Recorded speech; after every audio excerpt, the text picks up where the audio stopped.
Some lawyers think that we can actually defeat Brexit, stop Brexit, slow Brexit, dent Brexit legally, because there's so many legal flaws in the process. And that could be true. For example, the notice letter that Theresa May sent to the EU, the Article 50 notice, many lawyers now say that was invalid because actually Parliament never made a proper decision for us to leave the EU. So she had no entitlement to send this letter.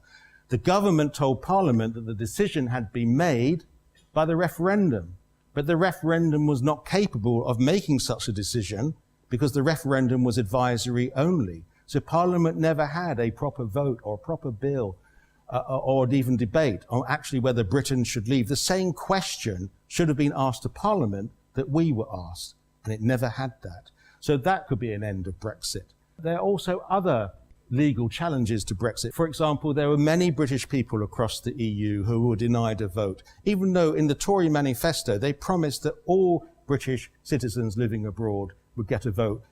Up till then, it was a 15-year rule. If you'd been living abroad for more than 15 years, you wouldn't have a vote. The Tories promised to scrap it. They didn't fulfill their promise. Many people couldn't vote.